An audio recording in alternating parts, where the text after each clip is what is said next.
जब कोई अपना चला जाता है तो एक परंपरा कई सदियों से चली आ रही है कि अपन मृत्यु भोज करते हैं। लेकिन आज दिलीप जी सरावग और तीनों भाइयों ने मिलकर के, पूरे परिवार ने, सारे ने मिलकर के एक निर्णय लिया कि अपन मृत्यु भोज न करके इन पैसों को जो अपन मिठाइयों पे और दूसरे इन कामों पे खर्च करते हैं वो वहाँ खर्च न करके एक समाज के हित में एक अच्छे रचनात्मक काम में वो राशि अपन खर्च करें। और उसी में आज पूरे परिवार ने ये सामूहिक रूप से एक बड़ा अच्छा शानदार निर्णय लिया।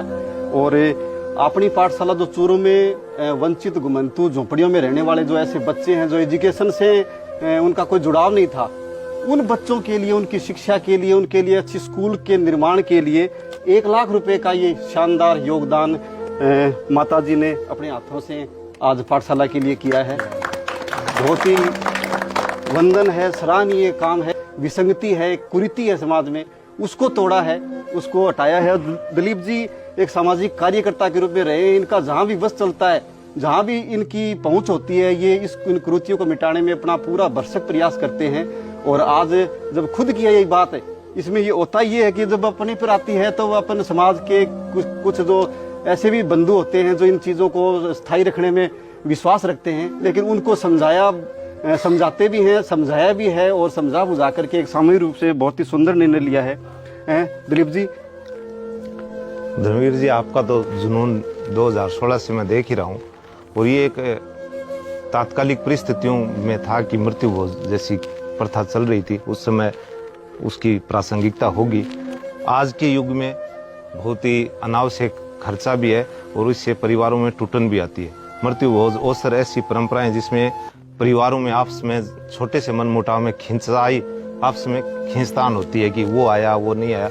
इसकी बहुत सी बुराइयां हैं और आज के इस युग की सबसे बड़ी जो आवश्यकता है वो शिक्षा है। और समाज का जो वंचित वर्ग है, अंतिम पंक्ति में खड़े बच्चे, उनकी शिक्षा के लिए आप जो काम कर रहे हैं वो अद्भुत है।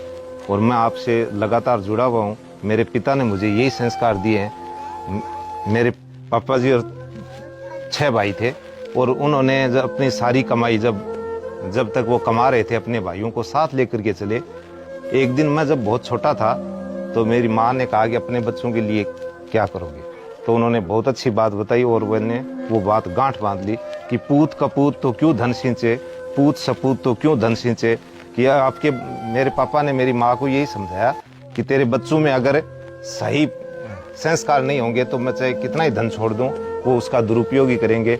और अगर उनमें संस्कार होंगे तो धन की कोई कहीं आवश्यकता नहीं होगी, अपने योग्यता से अर्जित कर लेंगे।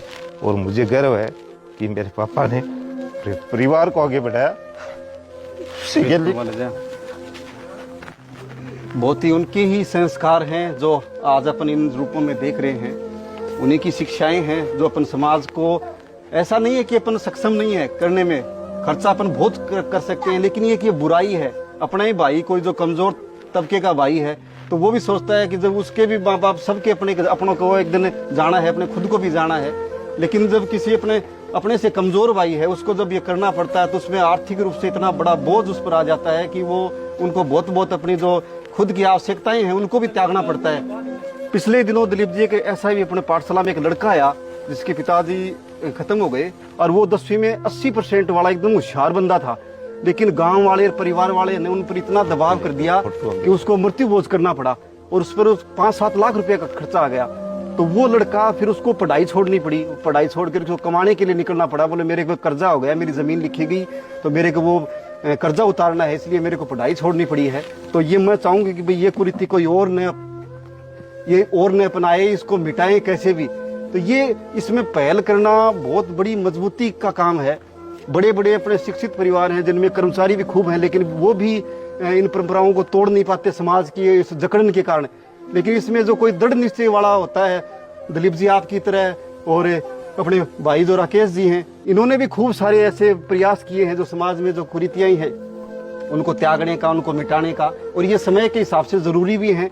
और समय को अपने समाज को अगर सभ्य बनाना है, इसको अच्छा सुंदर सुसंस्कृतवान जिसको अपन बोलते हैं वो बनाना है, तो अपन को कुरीतियों का त्याग ही करना पड़ेगा। और अपने पूज्य पिताजी जैसे इनकी जो शिक्षाएं हैं उनको अपने समाज में लाना ही पड़ेगा। एजुकेशन एक ऐसा साधन है जो अपन सब देखते हैं कि आज अपन जो भी सशक्त हैं जिस भूमिका में आप मजबूती में अपने गांव जहाँ खुडियाँ हुआ करती थी, बाड़े हुआ करती थी, बहुत ही बुरे हालात थे गांव के, गंदा पानी पीना पड़ता था, आज वहाँ सब एकदम बड़े अच्छे तरीके से जीवन है वो व्यतीत कर रहे हैं। तो ये कहीं न कहीं अपन उन्हीं इन बड़कों की देन है, इन्होंने हमको थोड़ा आगे किया, शिक्षा की तरफ धकेला, तो अपन आज कुछ अच्छे बन पाए हैं। सबसे बड़ी आज के टाइम के अंदर कुरीति जो मृत्यु बोझ की होती है वो एक भाइयों के बीच में प्रतिस्पर्धा की होती है। अगर किसी भाई के पास में 2 पैसे का साधन नहीं है, फिर भी इस कुरीति के कारण, इस महामारी के कारण फिर भी उसे मजबूर किया जाता है कि कैसे ना कैसे करके अपने देसी भाषा में अपने खूड बेचकर, अपने खेत बेचकर, कर्जा लेकर वो मृत्यु भोज करें। दिलीप भाई साहब ने जो आज वो पहल जो की है उसके लिए वो सराहनीय है, उसके लिए उनका बहुत बहुत आभार, बहुत बहुत धन्यवाद। जो स्वागत किया है पाठशाला वालों का, तो हम उसका स्वागत करते हैं और सबको अपने को यही करना चाहिए।